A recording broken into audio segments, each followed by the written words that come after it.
Welcome to the Think Factory podcast. We got one question for you. What keeps you up at night?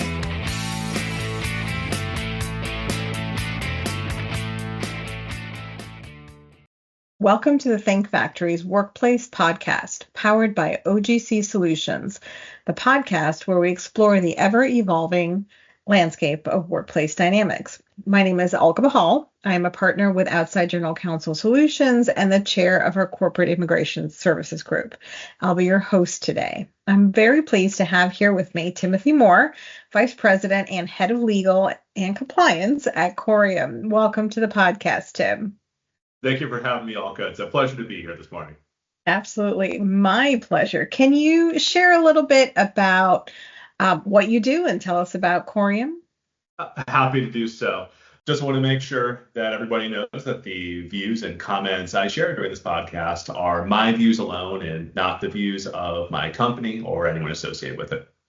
Of course. Thanks, Tim. As the head of legal and compliance for Corium, I'm responsible for all the legal and compliance matters for the company, also the company secretary. So I work closely with our board, our management team, and the other functional teams to advance the various goals that we have as a commercial stage pharma company. So everything from intellectual property to commercial matters to compliance, privacy, all of that is my privilege to support the company with navigating as we chart a course towards the future. Very nice. Now, you started out your career in the state attorney's office, went to AG's office, and then you were in private practice for a while before moving into this in-house role. Can you walk us through your journey from private practice to in-house in legal at Corium? Happy to do that. And I count myself as very fortunate at having both the public, private, and in-house perspectives. I think that this has given me the benefit of being able to draw from the best of what each of those very different worlds can offer to you as a lawyer as you're going through your career and navigating. But to your question about the transition from private practice to in-house, for me, it all started with a secondment I did to Pfizer. Shortly after I'd been married for 1 year, I received one of our Pfizer's one of the firm clients. They were looking for a lawyer to come do a secondment for a year to work with them on something. I was offered the opportunity, and so I moved to New York for a year, and that's when I, for the first time, got to see how in-house lawyers supported the business day in and day out, and how being an in-house lawyer is very different than being in private practice. The different demands, the different challenges, the different ways of working as a team quickly very much appealed to me. And so after the year secondment, when I returned to the firm, I knew in-house is where I wanted to be. It's where I can bring my whole self and whole brain to the work I did every day. So after the secondment, I returned to the firm, had my first child, and shortly after that went in-house, where I've been in-house for nearly 10 years now. And I've been at Corium for the last 4 of those. Very interesting. Did you find it difficult making that transition from private practice to in-house? I didn't find the transition difficult, but that's because I had the benefit of a number of amazing in-house lawyers from Pfizer and from other firm clients supporting me along the way, as well as great mentors and leaders and colleagues at the companies where I've been in-house as well. When I was unsure of how to approach something, when I was unsure of how to navigate something, I was always able to call on the counsel of those who had been down the path before me, and they were able to help me figure out what the right thing was to do, which I think really speaks to the value of building out your network, no matter where you are, and in particular, making sure that whatever transition it is that you're working on, that you have this, board of advisors or counselors who can help you with that transition. So true. So true. Very good insight. What would you say is your most notable accomplishment, personally and professionally? Personally, my most notable accomplishment today is raising my children to be kind, good people. My kids will tell you that every day when I pick them up from school, I ask them, "How are you kind today?" So them being good, kind people so far, huge win.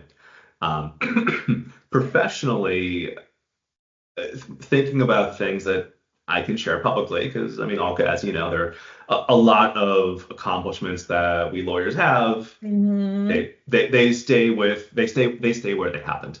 But the ones that I can share publicly, my most notable accomplishment would be writing the brief that led the Florida Supreme Court to reverse itself and adopt a new hearsay exception after it first declined to adopt the hearsay exception. At the time, I was on the Code and Rules of Evidence Committee for the Florida Bar. I had previously taken a month off from being a prosecutor to write a law review article advocating for adoption of a new hearsay exception, forfeiture by wrongdoing, in the Florida Code. The amendment was proposed and the Florida Supreme Court initially declined to adopt it. And over a busy weekend, I wrote the brief arguing for reversal of themselves. And without hearing, the court reversed itself and adopted the hearsay exception.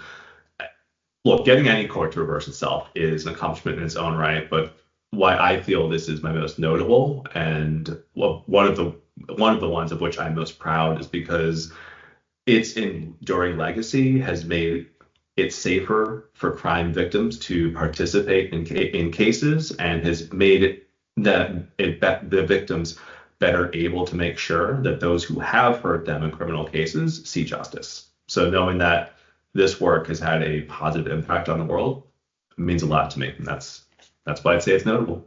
Yeah, absolutely. That is incredibly impressive. Getting a Supreme Court to reverse itself. Incredible. It's just amazing. And so am I right to say that there are other briefs out there that cite your case in a footnote? Or is legal precedent? There are court opinions that cite, Timothy and Moore, forfeiture by wrongdoing, in a survey and an argument for its place in Florida. Originally published in the Florida Coastal Law Review. Yeah, there are court cases that cite my case. There are other law review articles court cases that cite my article.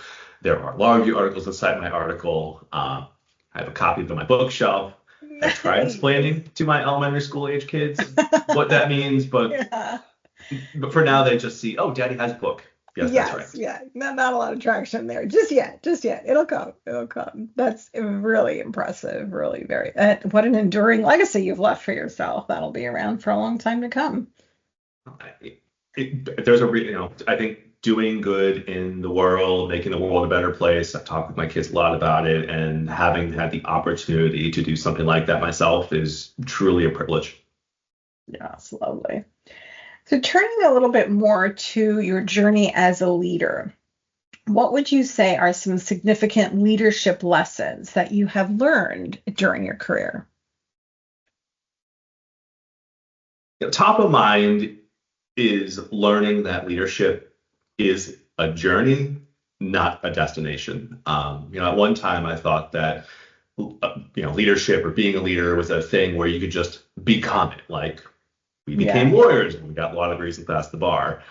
I find that to not be the case. Rather, leadership is a journey where, in fact, there is not a final destination.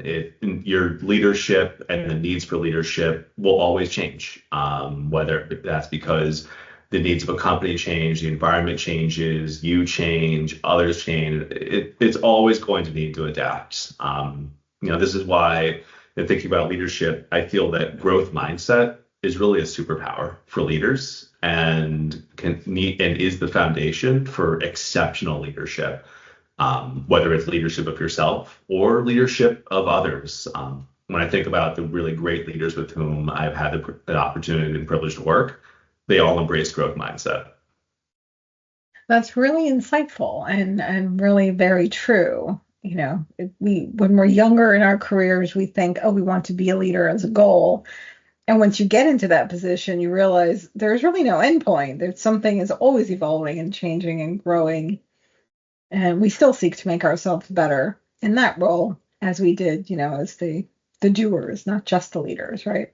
Indeed, there will always be new experiences, new research is coming out, whether it's in neuroscience or cognitive function or behavioral dynamics, and then again, as we go on and we accumulate new experiences, we ourselves may change, companies may change. It's just there will always be, I think there will always be a need to take what you've learned and adapt it to the new. Absolutely. And this is the trait that I've seen in all the interviews that I have done, that this is a common trait among very successful leaders such as yourself, is the ability to understand that we need to grow and evolve as things change and as projects change and as people change and the work environment changes. So one of the elements as to why you're so successful, I'm sure. How would you describe your leadership style? I would describe it as modular leadership that's fueled by a passion for a few things. A passion for bringing out the best in others, for enabling people to achieve more than they thought possible, and always in service of a pursuit of excellence. Each of these are important, at least for me, because it gives me a framework for focusing on people as well as to helping people achieve or resolve things either that they are in obstacles that are in their way or get to places they want to go. And to me, the idea of pursuit of excellence, it gives a pole star towards which we can direct our efforts. You may be wondering about modular leadership and what I mean by that. In thinking about how and where I have been a leader and reflecting on my reading about leadership, I've come to think that, ripping on what we were talking about before about the needs of leadership always changing, that even who you are as a leader, at least for me, is not always the same. I don't feel that every group, every team, every situation, every challenge requires the same kind of leadership from me. And so what I seek to do is always understand what is required from me as a leader in a particular circumstance, and then present that leadership that is needed. Very interesting.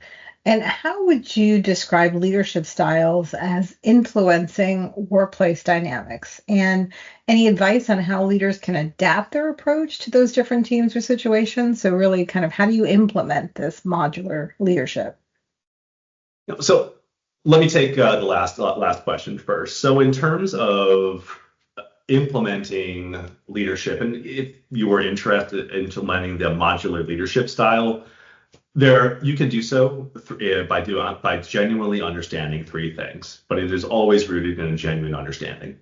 So first, it's a genuine understanding of what people need, either from you as the leader or to move forward or resolve whatever is in their way so they can accomplish what they want. The second thing is to genuinely understand the situation or the challenge, the opportunity, the environment, the place where you are working or the thing that you are helping someone or yourself overcome. And then to genuinely understand, third, yourself, including your own shortcomings, your strengths, your biases. And the use of genuine is not a throwaway. I think often about Stephen Covey's one of the habit of seek first to be understood, seek to understand, then be understood. By listening well and asking questions and seeking to really understand others, their motivations, their goals, the environment. With that information, then we as a leader can, one, bring the leadership needed to the situation, but also two, really help people with what it is they need help with, not help them with what we want to help them with, which unfortunately at times can be different. Very interesting. Can you share a pivotal moment in your career journey that shaped your professional journey and moved you into leadership? So a pivotal moment for me regarding leadership was when I had the opportunity to really come to Corium and work with the team to, you know, see the company go from where it was with approval of its first product into growing and changing. It was a really just great opportunity for me to take these many disparate lessons that I had learned over time and really put them into practice in a way where I could see the results quickly of my leadership and how I showed up. Mm-hmm. Interesting. What would you consider to be 3 essential traits for effective leadership in the workplace today? I'm just reflecting on that for a moment. It's a wonderful question. So I'd say the three essential traits, and let me step back for a second. I think I'm going to offer 3 essential ones because it's the question that you asked, but I think I'd be remiss if I said that because leadership is an iterative journey of self-discovery, and like no two fingerprints are alike, no two people and no two leaders are alike, it is my belief that there is no one recipe for leadership that works for all people in all cases. To me, leadership must be rooted in who you are so that your genuineness can show up in your leadership. Having given that preface, the 3 things that I think tend to be most common are genuineness, curiosity, and humility. You can't help who you are, and by learning who you are as a person, as a leader, what works for you, what doesn't, how you tend to show up, how you may want to show up but don't, and what you need to do that. By learning who you are and being genuine to who you are, you can draw on your strengths and you don't inadvertently show up in a way that is inconsistent with who you are and what you want. Yeah. As far as curiosity, I think I've touched on this a fair amount already, that leaders need information, and the best way to get the information that you need is to be curious. And also, it's a great way to continue growing yourself, to really exercise that growth mindset. And this ties right in with humility. Great leaders recognize they don't have all the answers. They are not the experts on everything, and see the value in learning from others and creating space for themselves to learn as well. Very, very good. Very interesting. And I like that sort of core theme of the genuineness, being true to yourself, to who you are, and what you do, and how you understand people. Certainly makes for a good leader, as well as a great workplace environment. So, sort of taking that theme that the leader is setting the tone and setting the workplace, how do you believe the workplace dynamics impact employee motivation? So it's going to impact it either on the macro or the micro scale as well. It's tried to say that good workplace culture makes for a more productive company, a good work experience. I don't think anyone would disagree with that. But I guess what comes to mind in terms of what you would want for a positive culture, a positive workplace culture, is you'd want to, at least as far as I see it, you would want to foster in a place where there's good speak up culture, where people feel that their input is valued, that they can ask questions, seek clarification. People also want to feel their work is fulfilling. And it doesn't have to be fulfilling in a greater purpose sense necessarily, but whatever it is for them to feel fulfilled. Perhaps it's just simply feeling like they're doing a good job at what they're doing, or what they're doing has value for a particular reason. All people like recognition in one form or another. Not all like recognition in the same, and this is an important lesson that I learned, which is to give people recognition in the way that they like.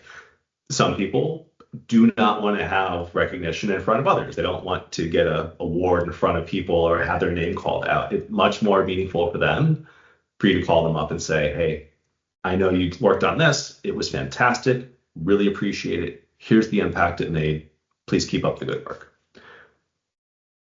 People want opportunities to grow. And then last, what I think is particularly important is for a positive workplace experience, people need to have the ability to put work down and be fully present in life outside of work. That's really insightful.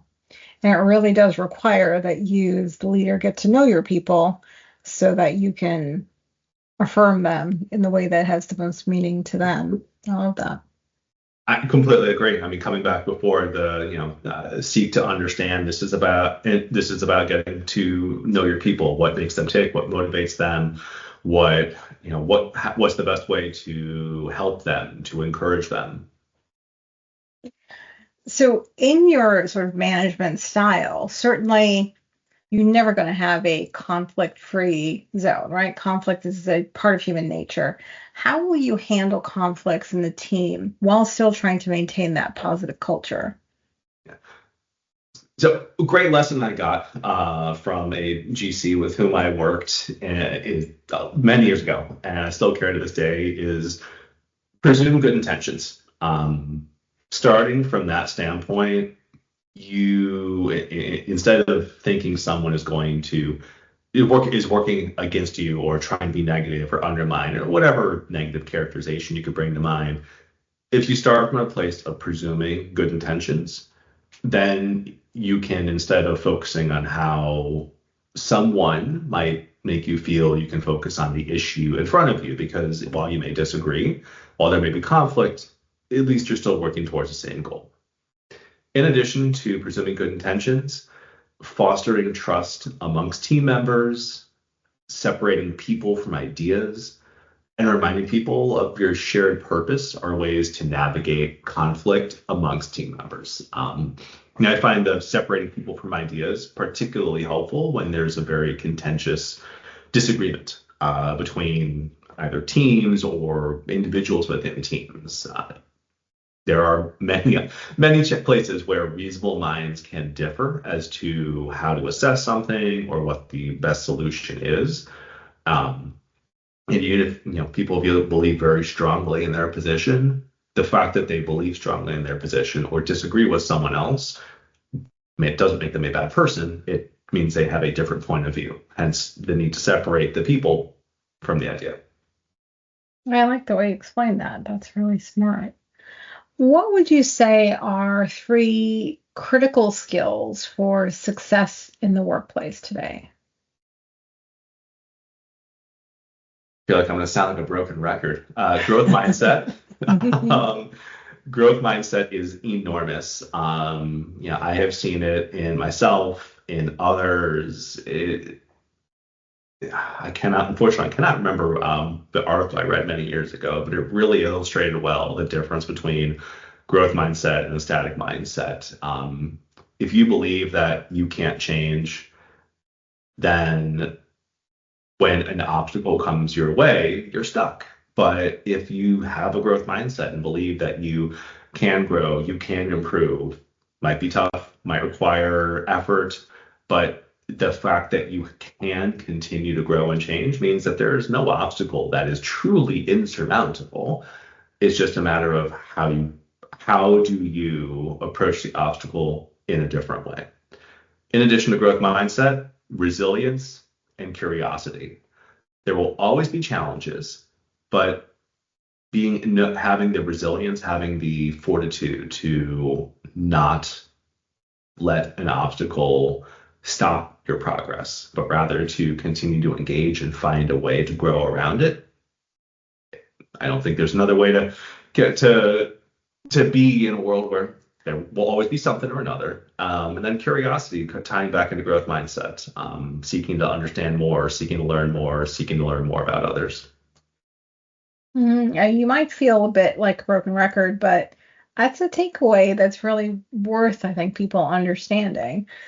You've outlined these traits that are, I'd say, useful or ingredients for success, not just as a worker bee, but eventually as becoming a leader. They're really the same traits. It's really about your focus and your growth. You're wanting to continue to learn and evolve and change, which certainly life does on a regular everyday basis. Yes. Right? And we've got to grow with it. And in I that completely vein, right? completely Yeah. agree with you. So I also find yeah, go ahead. no, please. I was just say I find the idea of growth hugely motivating as well. And I hope that others who have the growth mindset also feel that way. The idea that there are so many other things that I can learn, that I can do, and they're just waiting for me to start on them. It's like a journey where, oh, hey, here's a new place to explore. Yeah. Yeah, I like that. I love that. And so in that same vein, you are a busy father, you are a busy lawyer, you are, balancing a lot in and out of the workplace. Do you have any effective strategies for promoting, what we call a work-life balance? I really appreciate you asking about that. Yeah, it's a busy time. I'm married, so I work, my wife works. Kids are very busy these days. There is certainly no shortage of things that need to be done or should be done outside work.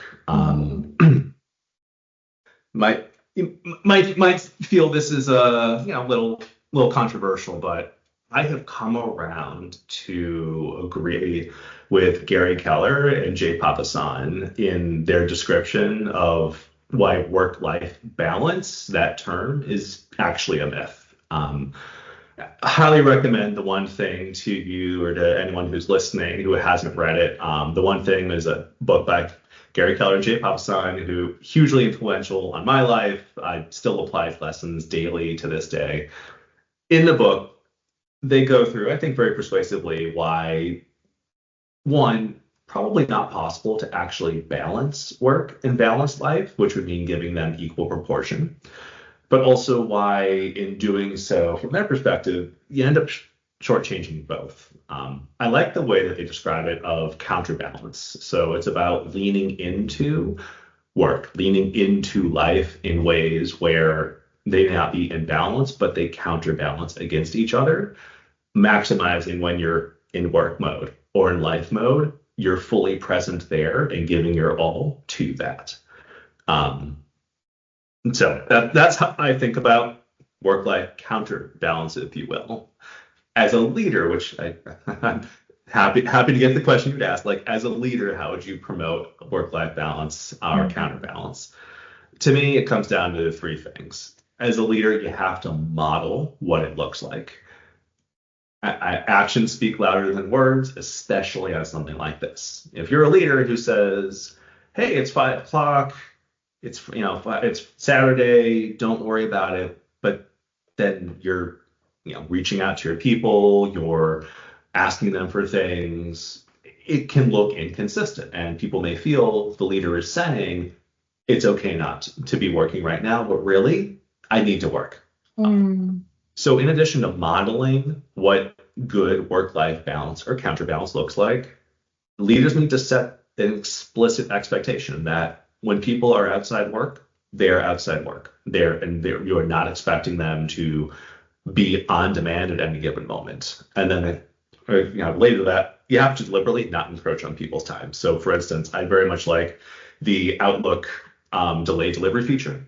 It allows me to work at a time that may be convenient for me, but delay, for instance, sending emails so that I'm not interrupting other people's time outside work and inadvertently creating a perception that people should be doing work when in fact they very much shouldn't, because it's time for them to be outside. Yeah, very interesting. I like how you explain that. Very cool. What advice would you give to leaders looking to navigate the challenges of the future workplace? I'll be the broken record. Growth mindset. You got to start from growth mindset. You have to believe that you can grow, you can learn new things, that you can be successful in new ways. And that's because I'm going to tick through a couple of different book references. Your cheese is always going to move. I finally recently read Who Moved My Cheese, and I think it very much is still, describes how things are, and they always will be. If you haven't read Who Moved My Cheese, you definitely should. The idea is wherever you are now, whatever it is that you are doing, the conditions in which you find yourself, inevitably, they will change. So be prepared for that change. No change will happen. And this comes back again to growth mindset. It's about thinking about, how can you be ready for when change inevitably comes to you. Another thing is to not view obstacles as impediments, but rather the obstacle is the way, which is the title of the book by Ryan Holiday. I find that book very helpful and a great positive frame of reference for thinking about how to navigate and make the most of what is a guarantee in life, which is there will be obstacles, there will be challenges, there will be things that don't go perfect. So instead of lamenting, well, why can't life be easier, accepting there will be challenges. So how can we see the challenge for the gift that it is, which is an opportunity to grow, to do more, to be different, whatever it is that the obstacle is presenting to you, that is really your opportunity. And then last, stay curious and stay humble, because we all have more to learn. We always will have more to learn. And the best way to do that is to be curious and ask questions and seek out the knowledge that's there for you to take. That's great. I love that. So before we sign off, do you want to give our listeners some information on where they can learn more about Corium, maybe reach out to you and the company? That's very kind. We have a website, Corium.com. That's where you can learn about the company. As far as me, I'm happy to be contacted. My email is tim.moore@corium.com. Alka, thank you so much for the conversation today. I really appreciate the opportunity. Oh, it's absolutely my pleasure. It's been lovely having you on. Very insightful. And some really good information, I think, especially for the younger folks looking, to evolve into successful leaders themselves. Before I let you go, though, I do have one final question for you, which is something we did not prepare for, but it is our traditional final question on the Think Factory. And that is, what keeps you up at night? I do love a good bonus round, or lightning round, if you will. Yes. So what keeps me up at night? Really, nothing. Nice. That may sound like a cop-out, but it's not. And the reason why nothing keeps me up at night is, to come back to some of the things I've covered before, I have a growth mindset, and I genuinely believe in my ability to grow and my ability to see around or see through obstacles or challenges that are here. I have fully accepted that there will be things I haven't planned on. At some point, my cheese will move. And so I feel I'm in a place where at least I can be prepared for the inevitable things that will change or obstacles that will come in my way. So it's just a matter of, getting up every day and bringing my best to every day in all the ways that I need to bring, whether it's as father, as husband, as, general counsel, whatever the case may be, as podcast interviewee. Right, whatever the day calls for. Exactly. That's incredible. Well, thank you, Tim. Thank you so much for your time and your insights. I know I learned a lot. I hope our listeners did too. Thank you so much for having me. It's been a real pleasure. That's all for this edition of the Think Factory's Workplace Podcast. This is Alka Bahal signing off. Until next time.